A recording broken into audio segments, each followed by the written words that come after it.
Who's not coming down the track? Who's not coming down the track? It's a mean machine in red light. Ain't nothing finer in the land. Just look at marching straight to bed. Come on!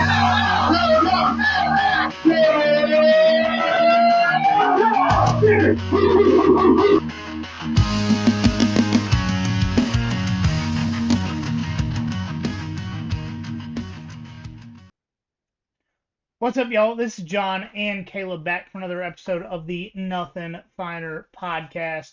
As always, you can find us as a part of Fans First Sports Network and on Millions.co.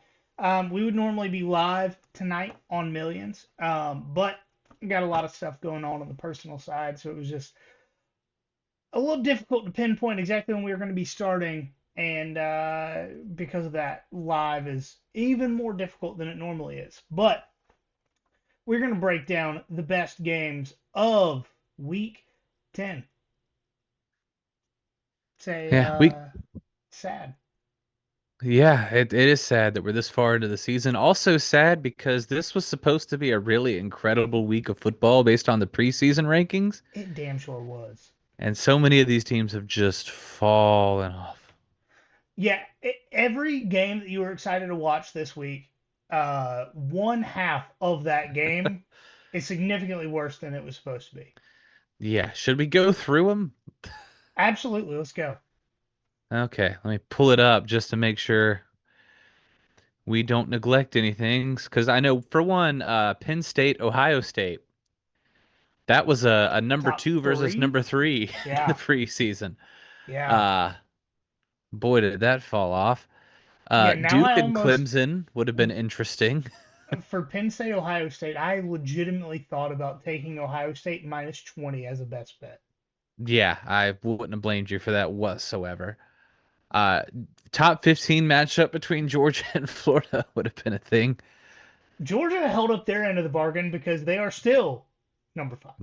Yep, Florida is definitely the ones that fell off. Texas Tech, Kansas State, again, one half did not hold up their end of the bargain. That's rough. That's South Carolina and Ole Miss. yep. Just a moment of silence for uh just everyone. At this Yeah. point, just everyone. If you feel like a Anyone? moment of silence is for you, it is. Yep. If you canceled very important plans or job offers or whatever else so you could watch college football this weekend, I mean, you still very much did the right thing, but it's just slightly less right now than it was. Yeah, I don't know about like turning down a job offer. That might have been a little far, Yeah. but but this was supposed to like a couple years ago. I think it was the first year of the podcast. I talked nonstop about how like October 15th was going to be the best day of football across the country, and it was. It lived up to the hype. And Yeah. earlier this season, we had a Saturday that lived up to the hype, but this was supposed to be the Saturday. Yeah. And boy, is it not going to live up to the hype It's already. not. It's not. I don't know if between you, Mike, and I don't know if we have a different pick throughout all of the games we're talking about. I know for a fact that one of ours is going to be different. Okay. Uh, So good. Good. I will I will be that guy one time. All right. So before we get into it, how have you been? What are you drinking?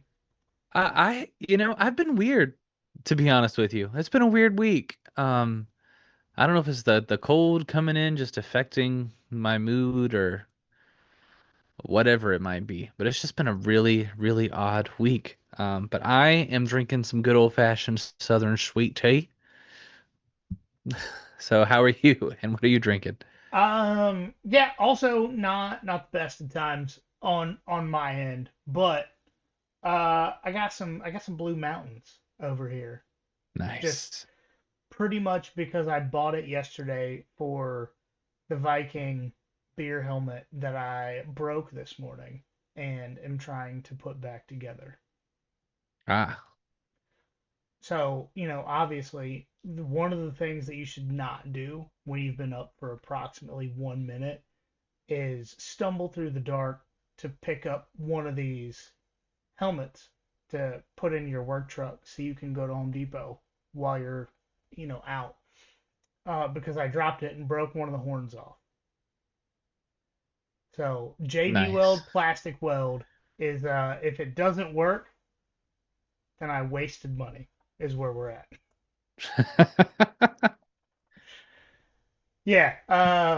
But we got a good weekend of football ahead of us. I mean, there's actually at least one good game on right now Yeah. with Marshall and Coastal. In just if I complain about maroon games in the SEC with how many maroon teams there are, green is a significantly worse color to look at, like five shades of on the screen at one time. No kidding.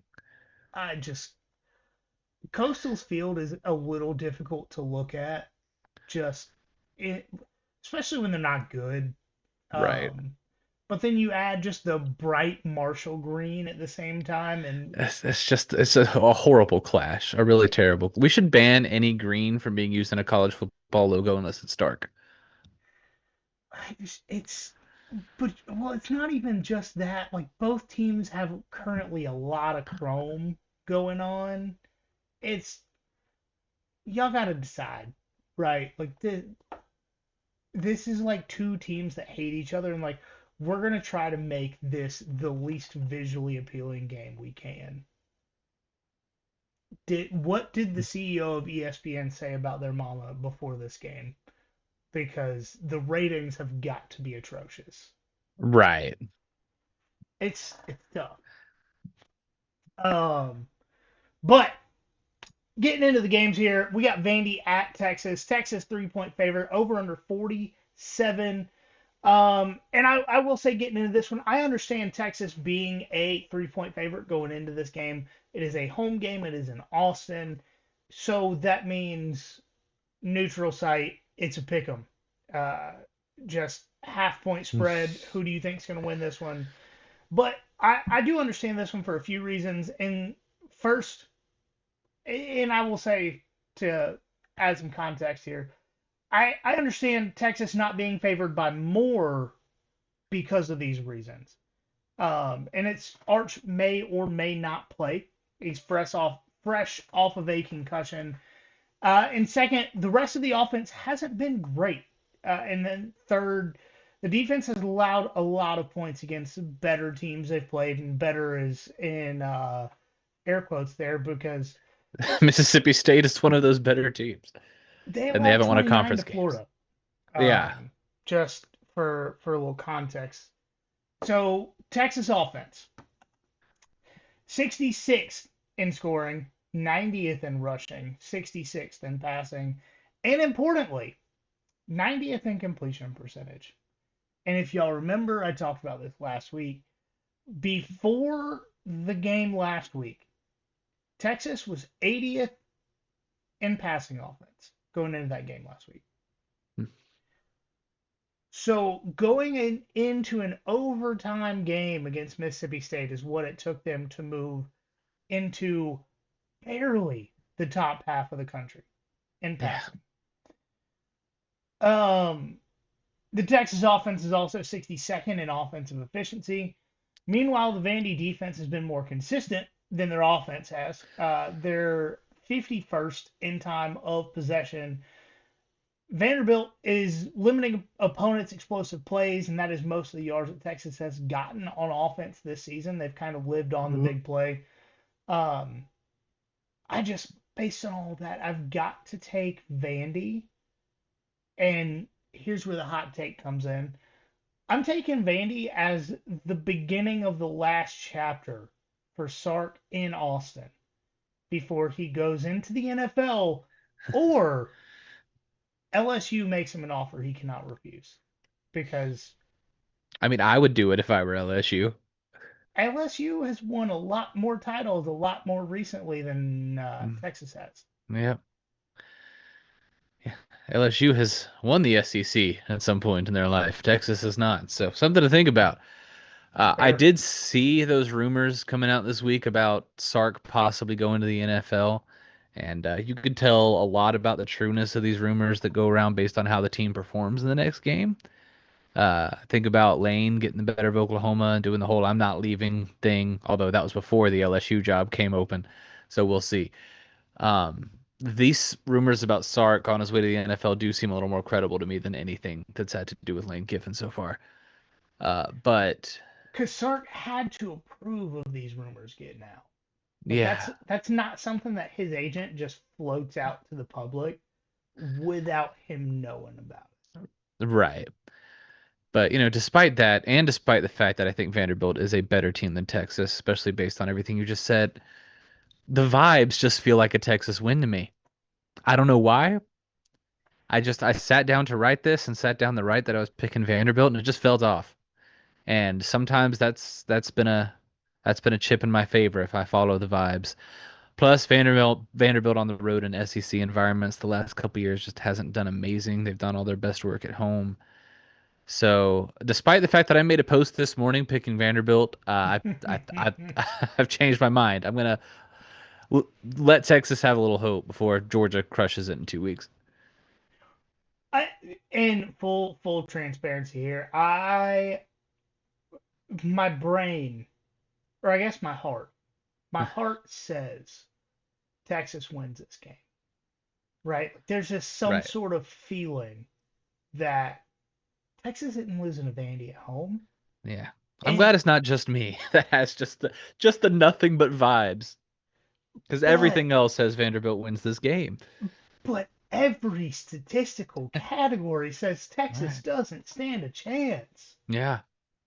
And the last time I said that, Georgia lost to Alabama. So Yeah, again, sometimes you just gotta trust the vibe. I understand that I am like there's a 50-50 shot I'm wrong, but I'm gonna go with what I know, and that is that Vanderbilt is a better team this year. And what I guess the heartstrings that are getting tugged towards the Vandy side of this one is that Vandy doesn't have the name or logo to make the playoff and lose this game. And I really want Vandy to make the playoff. Yeah. Honestly, I'm rooting for it actively as well. And so they like if they lose this, they beat Tennessee. It would be in Knoxville this year. That is still a very impressive win, but that would also be against a minimum 9-3 Tennessee team. So, like, how impressive is that? The win that pushes you over the ledge to get into the playoff, or does Vanderbilt make a top tier bowl game? Um, I hope they win this one, and it doesn't even matter. Yeah. I agree. I hope they do too, but I just don't get a good feeling about it. I don't either. So Mike says this spread is wild. I'm guessing that Vegas is trying to reel in the casuals that are only looking at the fact that Texas is hosting Vandy, and it's only a 2.5 point spread, which is what it was this morning. Vandy is clearly the better team, so do yourself a favor and bet Vandy money line because it's November and Vandy is making the playoff.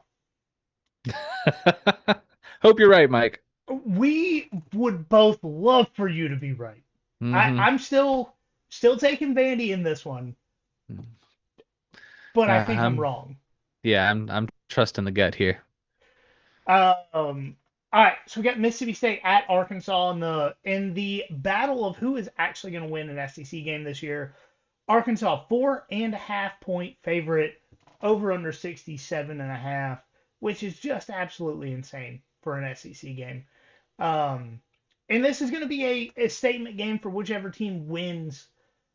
And I think Mississippi State is the better team here. And that is coming from someone with a soft spot for both teams, but more of a soft spot for Arkansas. For whatever reason, I Yeah. just enjoy watching both of these teams play football. I will say the key for Mississippi State in this is to have a large enough lead in the fourth quarter to not be able to blow it. Um, they've done it multiple times this season, having a lead against a better team and not being able to hold on. And then getting Fluff Bothwell involved, especially if he actually is back with the injury. He is their best running back. He's back and healthy, able to control the clock instead of relying on that offensive line to protect Blake Shapen in the fourth quarter. If you get Fluff Bothwell involved in the running game, get him driving, getting 4 yards of carry late in the game, that'll be a significant difference, especially because if you're relying on the pass game to win this, and pass protection, importantly, you are going to lose. Hmm. Mississippi State is just about as bad as Auburn at trying to protect the passer. The key for Auburn to not lose this game. I mean Arkansas. Arkansas. Yep. Auburn is It's in a the line just above. Freudian slip. Freudian slip is where you say one thing but you really mean your mother. I mean, I thought you were just talking about fraud slip with Auburn in here. But the key for Arkansas to win this is to not give the ball away late when they're driving, because every single time I have had any sort of confidence in Arkansas to win a game or score points this season, fumble, interception, fumble, late in the fourth quarter to give the ball up and let the other team just run the clock out. I do think that Mississippi State wins this game, but I think this is going to be objectively unbiased, the most entertaining game of the week because I think it gets close to the over. Oh yeah. Yeah, this one's going to be a lot of fun. Both of these two teams always are a lot of fun to watch, and they both have really had some close calls this season. But they can't both lose by one score in heartbreaking fashion in this one. They just can't. Are you sure? Uh, yeah, I think someone has to win. One of them's going to have to win. Does And the SEC call game at the 22nd overtime? oh, yeah, bring back a tie. Who knows? I do agree with you. I think Arkansas is a better quarterback, but Mississippi State I think has been better across the board. So I expect them to win. But like you said, I just expect this game to be a lot of fun. Now I could be wrong, and Mississippi State wins 3-2. We get one of those every year, but And normally it is a game at Arkansas where it's cold. that's I'm true. not sure what the temperature is in Fayetteville this weekend, but with how chilly it is in Savannah, and I know, look, y'all, it's that time of year where I'm going to start complaining about the cold when it's really like 60 degrees and windy. I understand that. It's cold compared to the 85 it was last week. So, with the temperature drop that we got in Savannah this week, it's not going to be comfortable in Fayetteville. Um, Mike says the most Gen Z name in college football, Taylor Green, is his fantasy quarterback. In his eyes, this game might be the best of the weekend. Mississippi State covers. So we'll have to clarify with Mike what the straight up is there. Also, have we talked about on the podcast what the punishment we've agreed upon between ourselves is? Not publicly, I don't think. Okay. All right. So, little caveat here. One of our tangents that we love to go on. The way that we're doing it this year is whoever between the three of us has the worst straight up pick record. Every game they lose by. So if it's they lose by one game, if they lose by 20 games, doesn't matter. Every game they lose by is a mile that they have to walk or run. And then in the moment peer pressure, I think we need to set a time that it has to be completed within. Uh, that's gonna be a lot to ask, but Well, so obviously it depends on if you lose by 20 games, I'm not going to say you got to do 20 miles in 10 hours because that's a yeah. lot. But Like if you lose by 5 games, I'm not going to give you a week to do 5 miles. Like Right. that's too much. So it'll be in perspective of how much you have to do, and also Mike's shortly going to be having foot surgery, so we may have to Yeah, add a caveat to his. right. Um, In the words of Kirby Smart, he's got a foot. uh, in fact, he does. If you would like pictures of it, send messages to our Twitter. But no, so we're gonna have something and we're gonna announce it, and then whoever has to do it, we're gonna have like a I'm gonna make sure they post some videos on social media and Yeah, like really get make something out of it. yeah, we're gonna definitely make sure that it actually gets followed and this person does Hmm. actually suffer for being stupid, including Yeah, myself, if yeah. if I do that. If it's me, then whatever number of games I've lost by, I'm gonna find my top. Like if I lose by 6 games, I'm gonna find my top six worst picks, and I'm just going to go on a rant about how much I hate whatever those 6 teams are after each mile. And I will say, before last week, we were tied. Yeah, We Mike were was a couple tied, games behind, I think. and Mike was a few behind us. And then last week, I got one right that you missed, and you got one right that I missed. So I'm pretty So we're sure we're still tied still right now. tied. Excellent. And we're still tied at significantly further ahead than we are. Like if we were just money line betting these games, we'd be way up. Hmm. Um, all right, so Oklahoma at Tennessee in the battle of does either team actually have a defense when the other team has an offensive heartbeat? Tennessee is a 3.5 point home favorite, which means dead even at a neutral site, over under 56.5.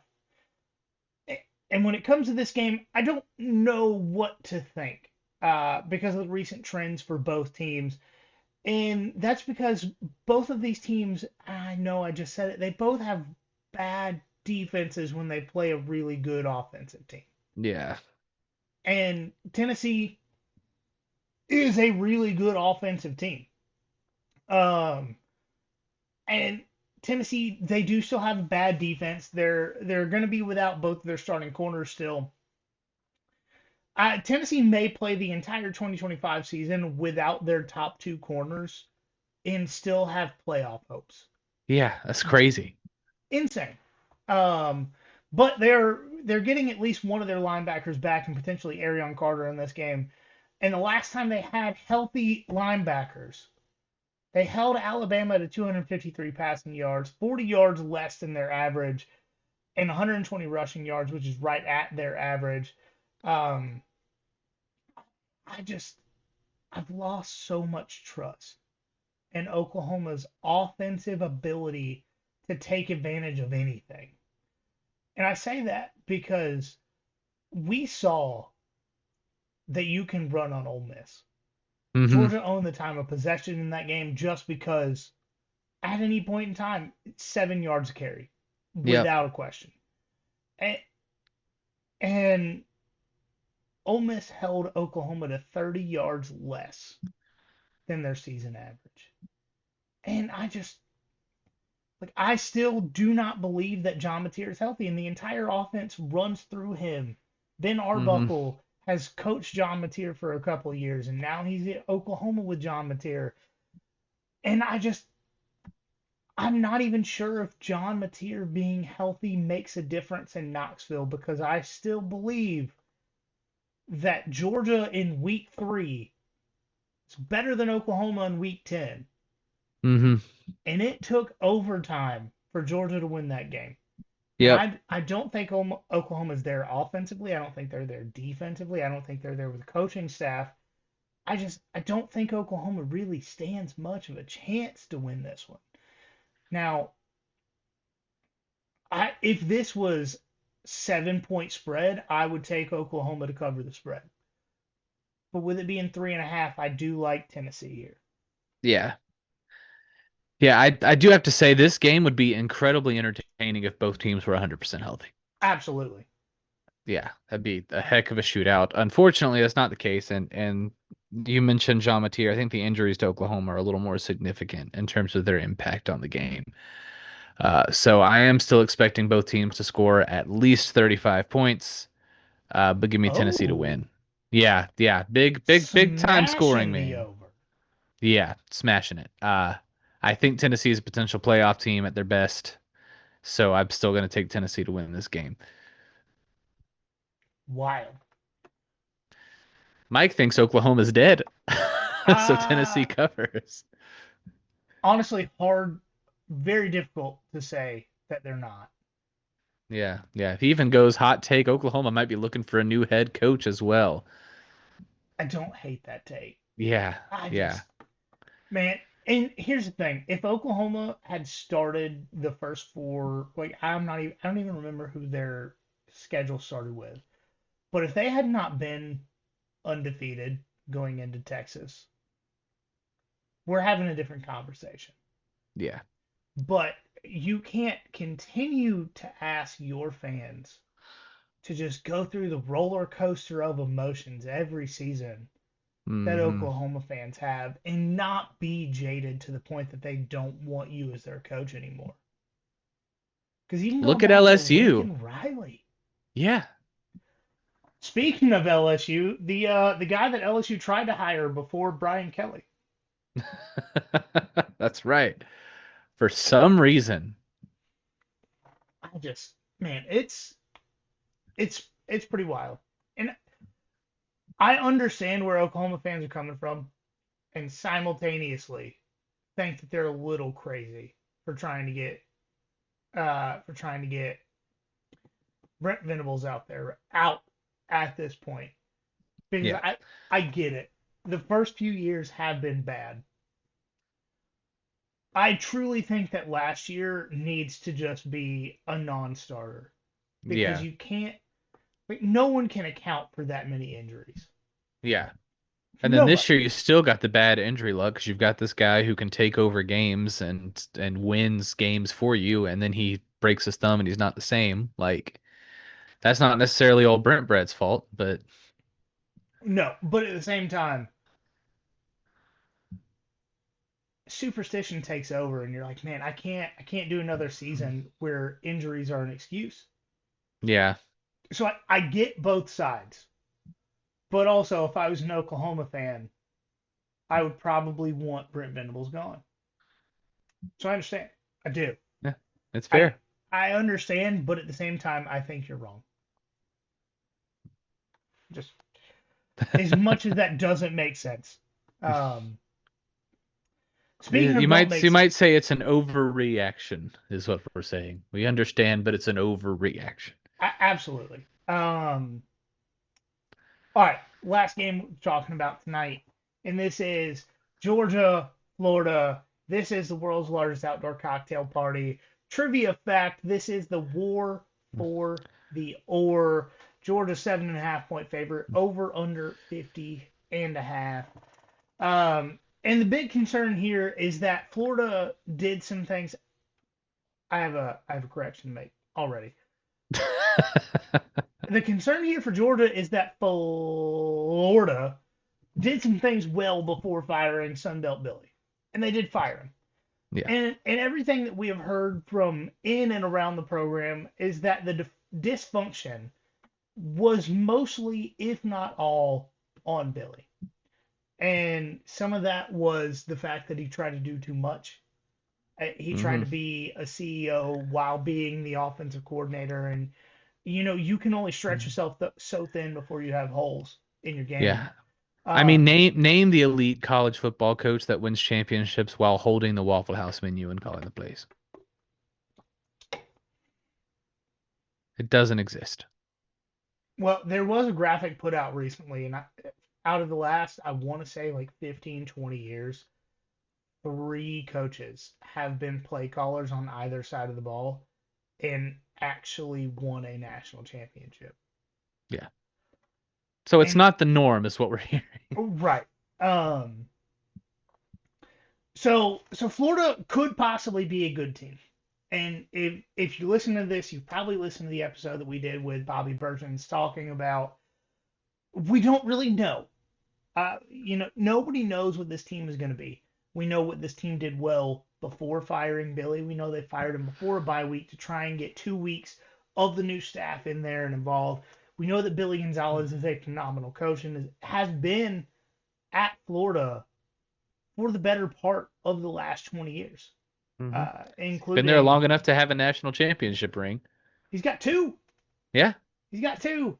Like, let's not pretend that Billy Gonzalez is not a good coach, but we still don't know anything about this post Billy Napier team. So we got to go on what we do know, right? Mm-hmm. And we do know that Georgia is a good team. We do know that Georgia hasn't made stupid mistakes on a regular basis. Mm-hmm. We do Certainly know, not the same mistakes again and again. right? We do know that Georgia is the most resilient team in the country. Georgia has had the most double-digit deficits and overcome the most double-digit deficits of any team in FBS. Mm-hmm. And there isn't anything about this Florida team that I think is better than this Georgia team. They may be dangerous because of all the unknown, but personally, I don't fear DJ Lagway. He's been lost for most of the season. Mm-hmm. I don't fear Jaden Ball. Georgia is top, I believe, 12 in rushing defense this Mm-hmm. season. I do kind of fear their wide receivers, but I think Kirby slapped himself in the face in the Ole Miss game and realized that if he doesn't step in, the defensive backs are just going to continue to be bad. Yeah. And to be honest, their wide receivers are the most concerning part about the team in comparison to Georgia, because they do still have Trey Wilson and Dallas Wilson and all. Florida does have some very, very good wide receivers. Don't let this confidence fool you into thinking that Florida is not going to be able to pass the ball, because we've seen the Georgia secondary recently. These Florida pass catchers are good enough to take advantage of those guys. Mm-hmm. How consistent they can do that, who knows? But I do truly, truly believe that Georgia wins for two reasons. Gunnar Stockton is already a gator hunter. Mm-hmm. He's killed alligators before. Is not going to shock me when he does it again. Mm-hmm. And two, and I'm sure this is something that you were planning on bringing up. Well, spoiler, I won't go into the full thing. Gunnar has to avenge his grandfather's death. Yes. And I'll let you get into the full story of it. But I truly think that Georgia wins and covers in this game. I think it's a 13-20. Would not be surprised if it was a little bit larger of a win. And that's just because how many of these Florida players care? How many of these guys are thinking, oh, I need to put good film on tape for a transfer spot, because it doesn't matter. Your high school rating is still going to get you a scholarship somewhere most of the time. Coaches aren't watching a ton of tape of what you do in most cases on, in your college football career to see what you're going to do.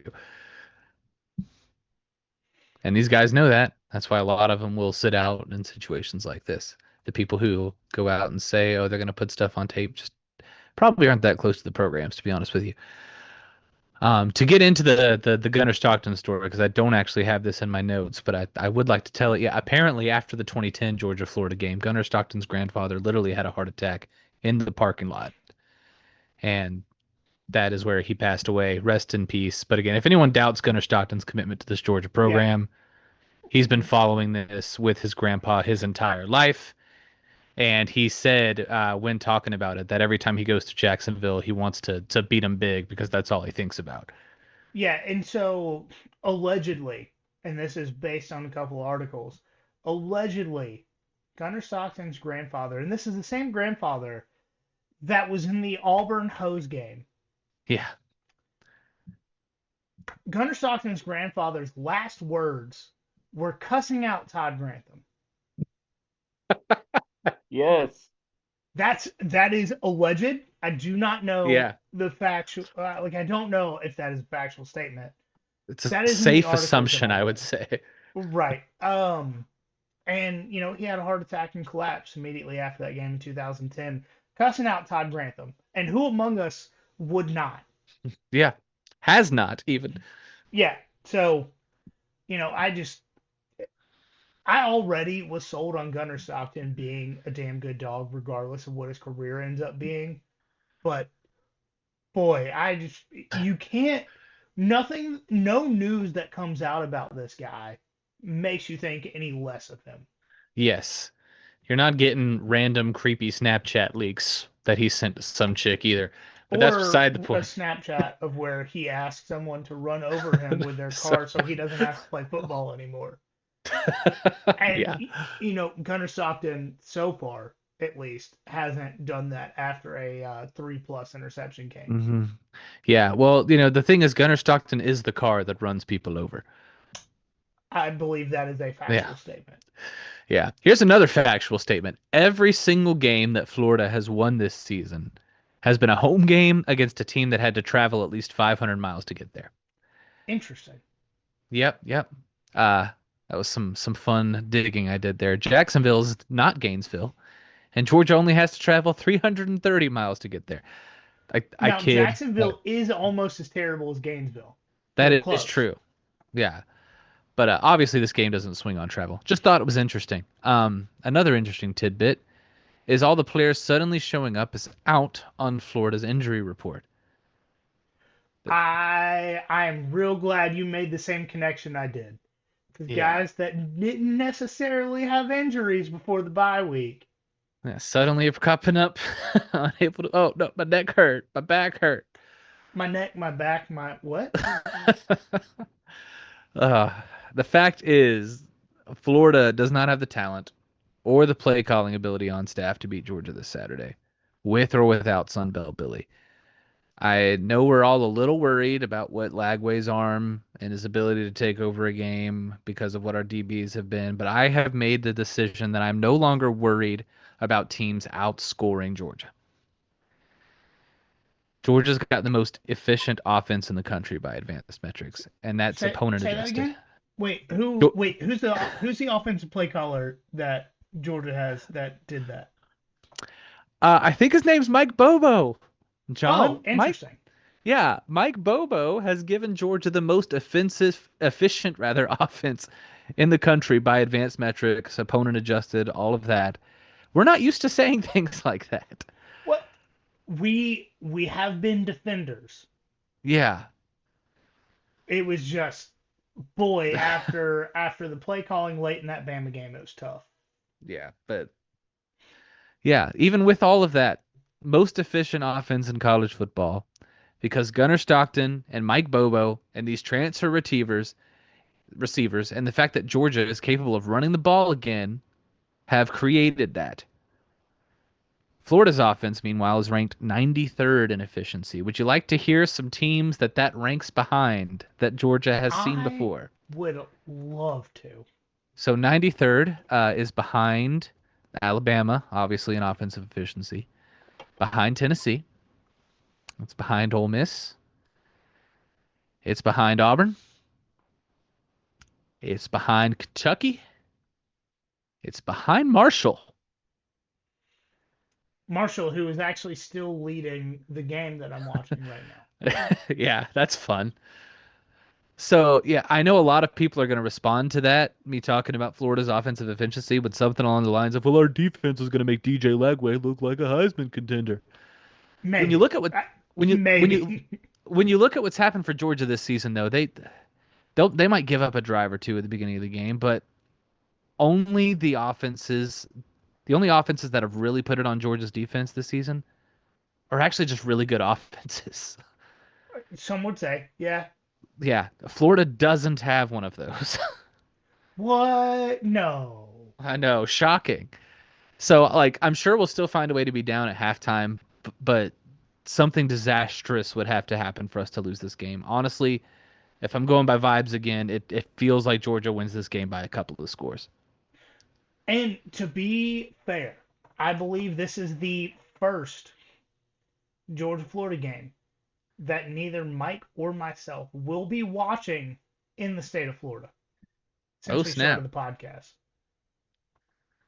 That's I don't I know, though. think We've won every year since we started the podcast. Joe might need to get down that's true, there. but they've been closer than they should have been. That's true. So, like last year I was actively like putting my phone in my pocket to ride rides at Universal while watching the game. Oh, okay. So you'll actually be paying attention this time. Oh, absolutely, dude. I don't know if I'm gonna leave the house on Saturday. It's good enough. Yep. So Mike says that the dogs win because damn it, it has to happen at some point. And I'm Win assuming big. The word big is what you missed there, and that was crucial to this. I absolutely did miss that one. All right, so let's say this again. The dogs win big because damn it, it has to happen at some point. It sure does. And We even gotta when do it. I read that so many times without saying it out loud and missed big every single time. I missed it a couple times at first too, and had to go back and reread it. So I only knew to tell you that because I had reread it rather a few times. I'm stuttering like crazy tonight. It must be this weather again. It's too cold. Vocal Yeah, cords hadn't warmed up yet. that's We exactly need right. we need back to 110 degrees outside. Yep. All right, best bets. Getting back into it this week, we've had I've personally had enough time to recuperate and get full function of my left hand. If y'all can see this, I can type, I can move, I can do everything I need to do. Let's go. Um, That was for you, Billy. so best bets. I've got North Texas -7 versus Navy because Go Army beat Navy, and Army is absolutely not going to beat Navy this year.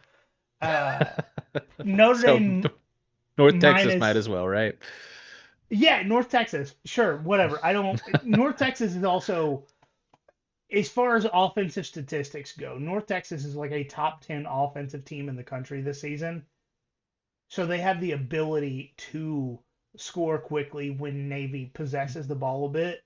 And I'm not sure that Navy has the defensive horses to keep up with North Texas for 4 quarters. So there is actually thought behind that other than screw Navy. I got Notre Dame -28 versus Boston College. And primarily because it's versus Boston College at home. It's just Boston College has been the worst team in the ACC. Yeah. And starting the season, we thought that was Stanford. If you're worse than Stanford this year, You're pretty that bad. means something. Next one, I got Ole Miss -13 versus South Carolina. I almost took this one. And so I was looking for some player stats before I got to this next one, and the last one that I have is Georgia Tech -5.5, and I'm gonna have to pull up what game they're even playing this week. But it was a pretty um, they're playing NC State. Yeah. NC State is also known as not very good this year. They're 13th in the ACC. And the teams behind them are Syracuse, UNC, Florida State, and Boston College. So, Tells you a lot. They yep, are also worse than Stanford, I believe, is what that means. yep, pretty much. So I'm taking Georgia Tech to cover by at least a touchdown versus an NC State team that is, let's put it like this: the Wolves in the pack leave this behind and try to bury it when they move on for the night. Yeah, I can see that too. So you're picking 4 favorites to cover. And actually, the least confident one I have is Notre Dame Yeah. because that's giant. That's It is huge. It is absolutely huge. So welcome to Caleb's Barbershop, where we bring you the best fades. So what I'm betting on this week, I've got this is just degenerate, but here we go. Rice. Give me the points with Rice +14 at home against Memphis. Memphis coming off another big win this season. They're feeling like they might just breeze through the rest of this conference, be a lock for that group of They 5 have slot in such the. a tough schedule. Like Yeah, objectively, Memphis might have the toughest remaining schedule in the country. probably so. And it's not going to get any easier when they lose to Rice in a major letdown game. Give me the Owls. Not really, but they're going to cover. So I was plus about to say 14. that. Checking the money line there. That is Look, absolutely insane.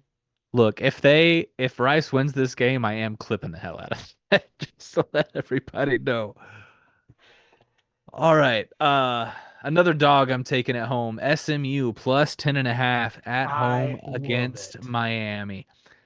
I almost grabbed the money line on this one, and I also looked to see if I could find a prop for the number of interceptions thrown in this game, but I couldn't. But SMU is top 10 in interceptions on defense this season. Last time Miami faced a team that was top 10 interceptions on defense, did not go well for them.